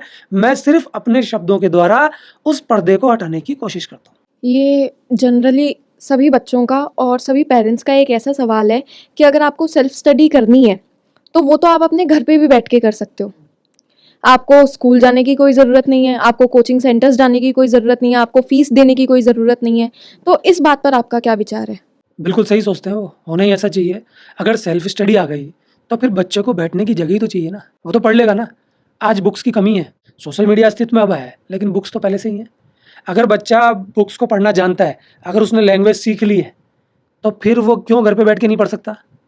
वो क्यों रोड पे बैठ के किनारे पे नहीं पढ़ सकता, रोड लाइट के नीचे? वो क्यों झोपड़ी के अंदर बैठ के नहीं पढ़ सकता? वो क्यों गांव में नहीं पढ़ सकता? वो क्यों शहर में नहीं पढ़ सकता? वो क्यों पहाड़ पे नहीं पढ़ सकता? तो कहीं पे भी पढ़ सकता है। मैंने कहा ना, सेल्फ स्टडी एक ऐसा सत्य है जो अप्रभावी है, जिस पे किसी का प्रभाव नहीं पड़ता। बारिश का प्रभाव किस पे पड़ेगा? तूफान का प्रभाव किस पे पड़ेगा? आपके कोचिंग इंस्टीट्यूशन पे, आपके स्कूल पे, की छुट्टी हो जाएगी, सेल्फ स्टडी पे पड़ेगा। वो कहीं पे भी बैठा है, वो है तो सही ना। बिजली कड़क रही है, फिर भी वो सीख रहा है, क्योंकि अंदर से आ रही है, सेल्फ, अंदर से। सेल्फ स्टडी अप्रभावी ही होती है। तो पेरेंट्स को तो चाहिए, लेकिन पता नहीं क्यों पेरेंट्स को मजा आ रहा है। बहुत पैसे आ गए, वैसे रोते रहते हैं, वैसे पूरा देश रोता है कि गरीबी है, गरीबी है, गरीबी है। और इन कोचिंग सेंटर्स का इतना बड़ा टर्नओवर है, इन बड़े बड़े दिखावटी स्कूलों का इतना बड़ा बड़ा टर्नओवर है, वहाँ कैसे ये फीस जमा करा देते हैं? रोते रहते हैं, ये बड़ा स्कूल है, झंडे लेके निकल जाएंगे, विरोध करेंगे कि इस स्कूल में ये हो रहा है, फीस ज़्यादा ले रहे हैं, हमारे को इंसाफ दिलाओ दिलाओ। अरे भैया, डॉक्टर ने कही है कि इस स्कूल में अपने बच्चों को पढ़ाओ। जिस स्कूल की इंटेंशन आपको पता चल गई कि ये सिर्फ पैसों के लिए काम कर रहा है, वहाँ अपने बच्चे को 1 मिनट भी आप कैसे रख सकते हैं? फॉल्ट किसका है? पेरेंट्स खुद अपने बच्चों के दुश्मन हैं। दुश्मन नहीं बल्कि हत्यारे हैं बच्चों के, कि उनको ये पता चल गया कि ये जो बड़ा सारा स्कूल है, ये अनाप शनाप चीज़ों के पैसे चार्ज करता है, लेकिन सिर्फ अपना ईगो सेटिस्फाई करने के लिए, स्टेटस सिंबल बनाने के लिए, लोगों को बताने के लिए कि मेरा बच्चा इतने बड़े स्कूल में पढ़ता है, वो वहाँ उसको भेज देते हैं। मैं कहता हूँ वो अपने बच्चे के हत्यारे हैं। अगर वो 1 मिनट भी अपने बच्चे को वहाँ पढ़ाते हैं, मालूम होते हुए कि उनकी इंटेंशन सिर्फ और सिर्फ पैसा कमाने की है, क्यों पढ़ाते हैं? गलती किसकी है? बड़े बड़े इंस्टीट्यूट में चले जाते हैं, क्यों जा रहे हैं? वो बच्चे में वो चीज़ नहीं डाल रहे। और आप अपने बच्चे को नहीं पहचानते क्या? आपसे ज़्यादा कौन जानता है? माँ बाप अपने बच्चों को नहीं पहचानते कि ये बहानेबाजी कर रहा है, ये नाटक कर रहा है, इसको पढ़ना नहीं है।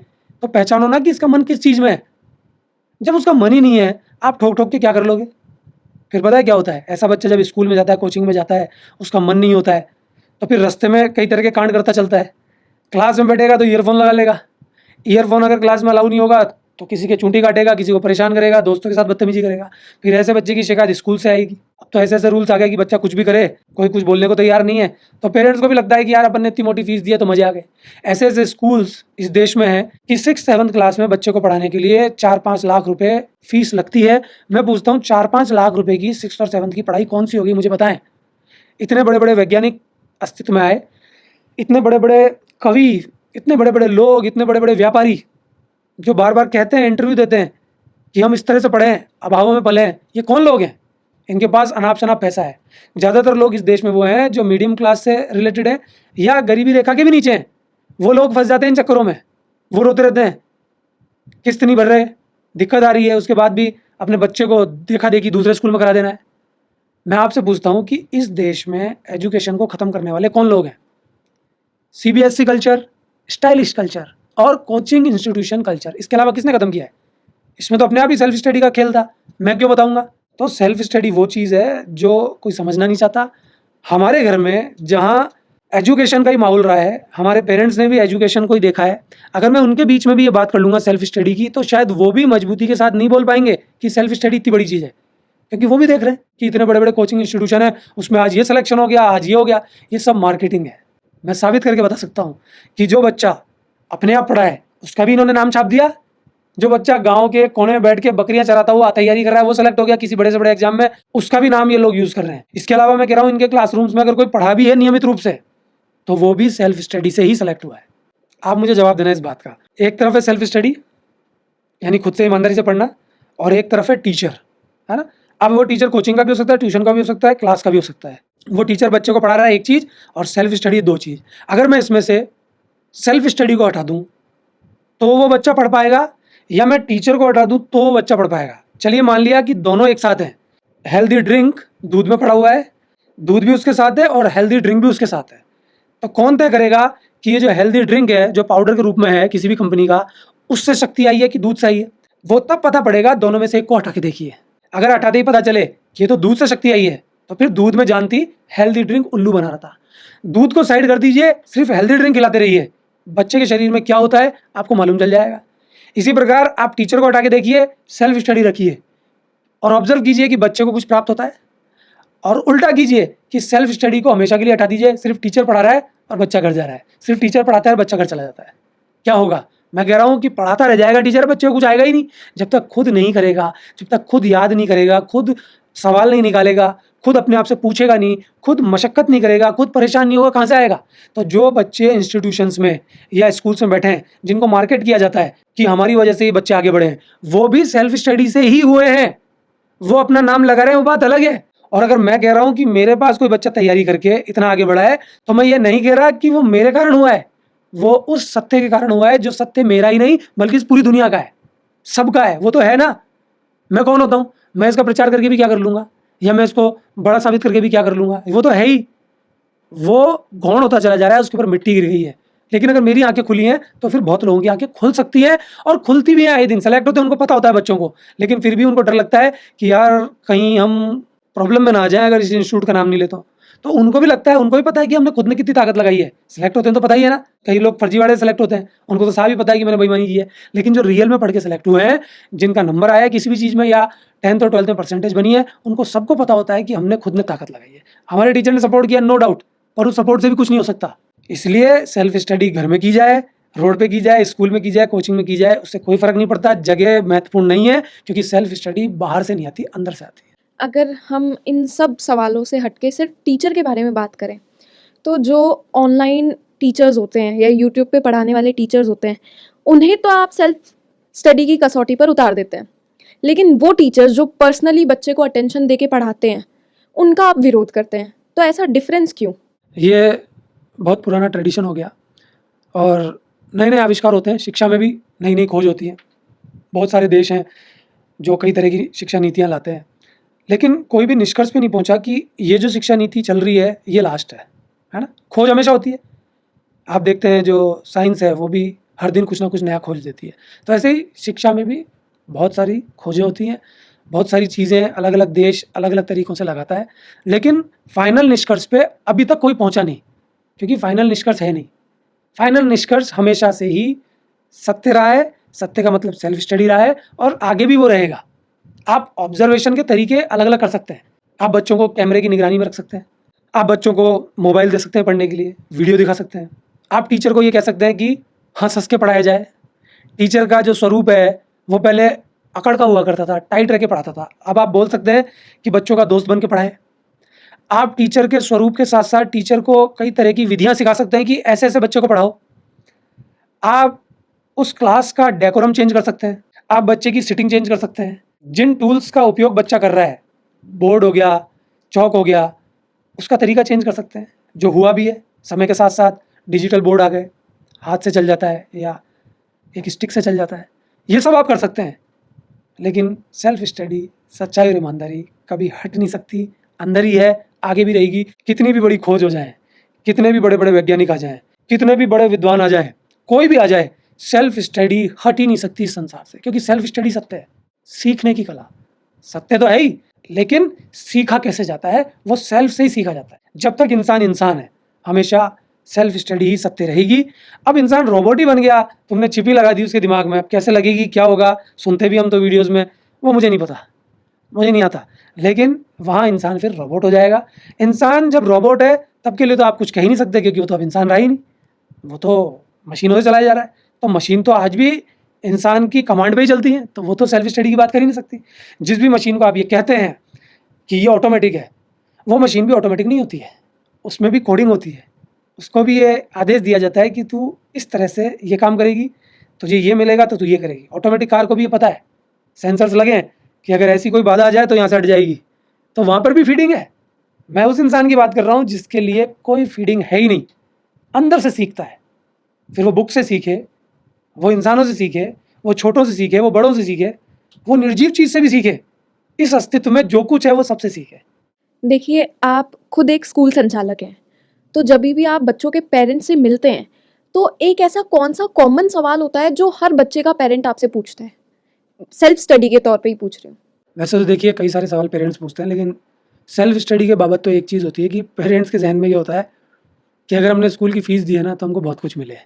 उनको लगता है कि फ़ीस दी है तो ये चीनी या आटा है कि जितनी हमने फ़ीस दी है उतना हमारे बच्चे को मिल जाए। उनको ये नहीं मालूम कि ये इंटरनल कंसेप्ट है, ये धक्के मार के दिया हुआ कंसेप्ट नहीं है, ये कोई प्रोडक्ट नहीं है, ये सेवा है।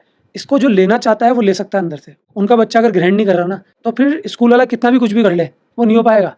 लेकिन वो इस बात को मानने को तैयार नहीं है, तो वो स्कूल वाले के मुँह से भी ये सुनना चाहते हैं कि आपका बच्चा बहुत अच्छा है, आपका बच्चा बहुत अच्छा कर रहा है। बस वो इसी चीज़ के लिए उतावले रहते हैं कि कैसे भी स्कूल वाला ये बोल दे कि आपका बच्चा शानदार है। वो शानदार ना हो, अब शानदार करने के तरीके तो स्कूल वाले को आते ही हैं। गलत मार्कशीट बना दो, बोर्ड में देखी जाएगी। वो इतना स्कूल वाले के अंटे में आ जाते हैं, खासकर प्राइवेट स्कूल वाले के, कि जैसा वो कहता है वैसा वो करते हैं।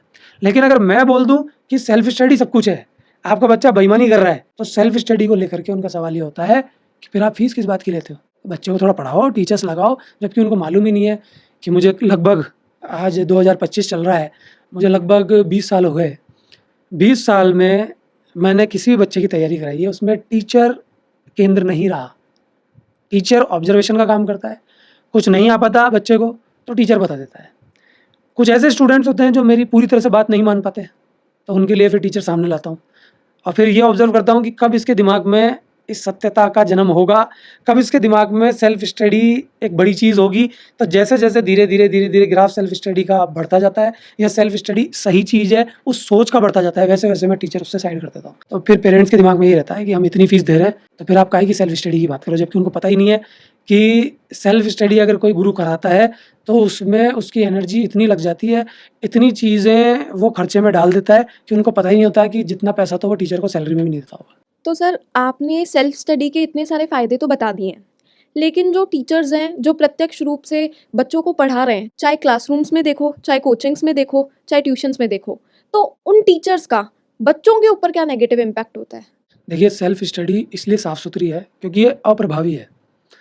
जब हम ये कह देते हैं कि बच्चा गड़बड़ है, मैं कह रहा हूँ बच्चा भी गड़बड़ हो सकता है, पेरेंट्स भी गड़बड़ हो सकता है, तो क्या टीचर गड़बड़ नहीं हो सकता?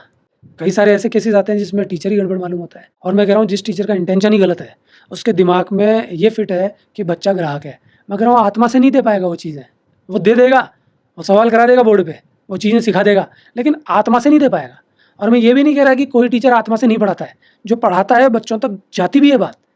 लेकिन जब टीचर फिजिकली सामने होता है तो बच्चा कई बार या ज़्यादातर बार उस सब्जेक्ट से दूर हो जाता है, उस कंसेप्ट से दूर हो जाता है, वो टीचर क्या कह रहा है उससे दूर हो जाता है, वो टीचर से इंप्रेस हो जाता है, क्योंकि बॉडी तो सामने है ना। ठीक ऐसे ही क्लासरूम सिस्टम है, क्लासरूम में इतने सारे बच्चे बैठे हुए हैं, बच्चा सुन रहा है, उसको भी मालूम है कि मेरे बगल में मेरा दोस्त बैठा है, इधर दूसरा दोस्त बैठा है, सामने और लोग बैठे हैं, तो प्रभावी हैं ये चीज़ें जो डिस्ट्रैक्शन की तरफ लेके जाती हैं।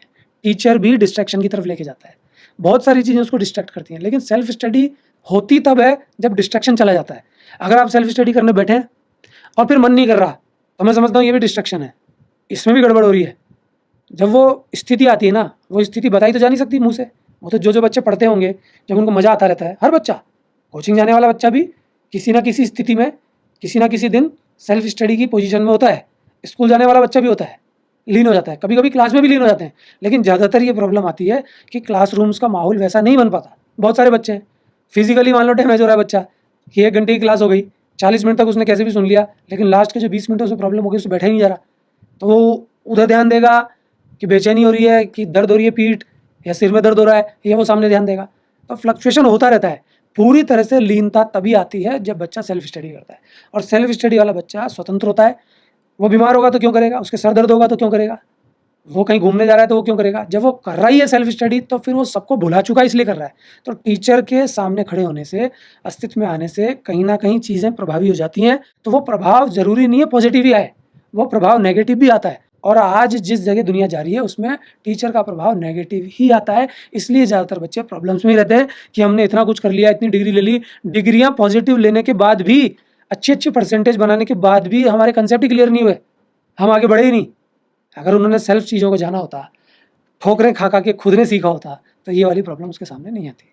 सर, आपने सेल्फ स्टडी से रिलेटेड सभी क्वेश्चंस को बहुत अच्छे से एक्सप्लेन किया है, और हमें ये उम्मीद है कि हमारे दर्शकों को भी आपकी ये बातें समझ में आई होंगी। अब मैं आपसे रिक्वेस्ट करती हूँ कि आप एक संदेश, आप पूरी जनता को क्या देना चाहते हैं कि सेल्फ स्टडी को किस तरह से क्रिया में लाया जाए। सेल्फ स्टडी आज के युग में करने के लिए मैं कुछ बातें सबको बताना चाहूँगा कि सेल्फ स्टडी में टूल्स का इस्तेमाल करना कोई पाप नहीं है। बुक्स हैं, टूल्स हैं, लेकिन आज जो टूल्स हैं, आज से 10 साल पहले नहीं थे, 20 साल पहले कुछ और था, उससे पहले कुछ और था।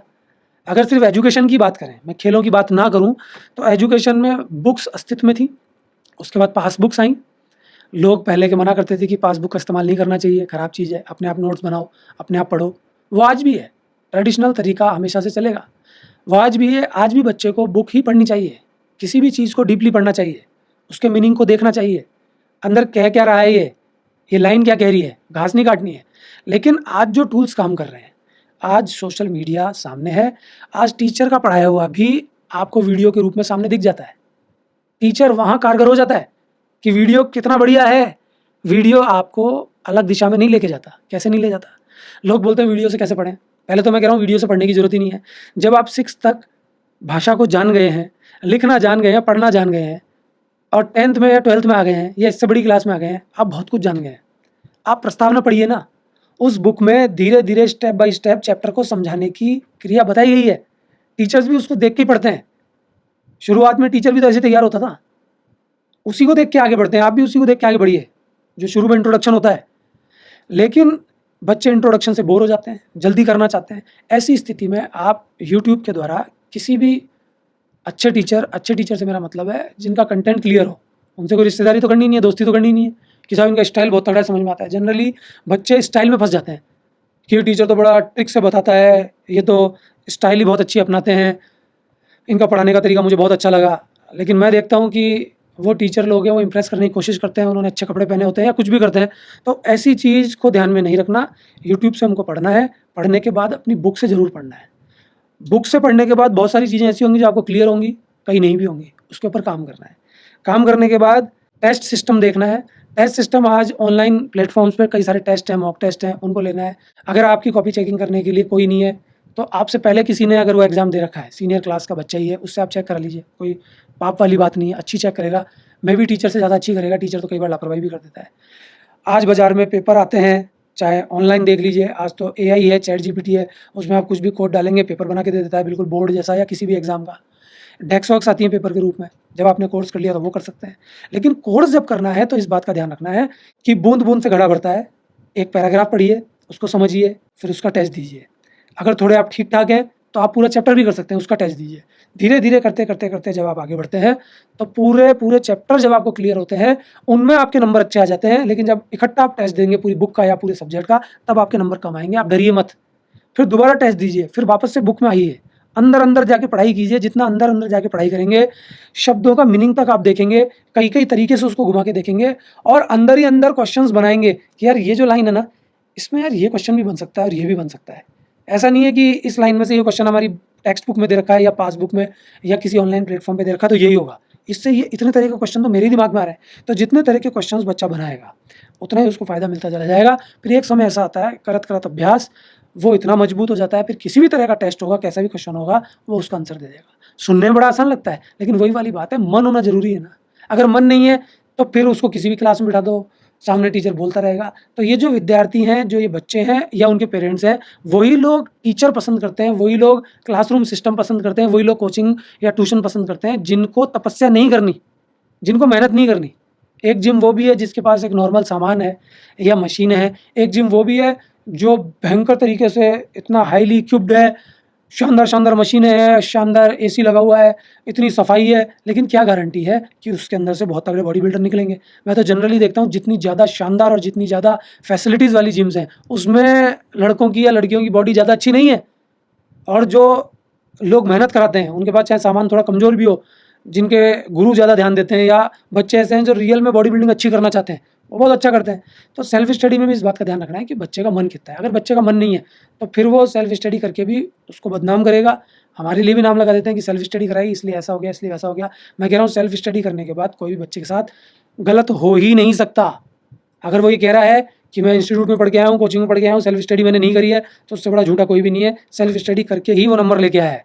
इंस्टीट्यूट उसका सपोर्टर हो सकता है, कोचिंग उसका सपोर्टर हो सकता है, टूल हो सकता है। जैसे वीडियो से पढ़ रहे हैं हम, उस टीचर से पढ़ रहे हैं, लेकिन वो जो वीडियो में टीचर पढ़ा रहा है वो आपको डिस्ट्रैक्ट नहीं कर सकता। क्लासरूम का टीचर आपको डिस्ट्रैक्ट कर सकता है, वो आपसे रिश्ते गांठ सकता है, वो आपको गलत चीज़ें भी सिखा सकता है, वो आपको तैयारी से भी दूर कर सकता है, क्योंकि ज़रूरी नहीं है उसका इंटेंशन आपको सही करना है, उसका इंटेंशन आपसे पैसे कमाना भी हो सकता है।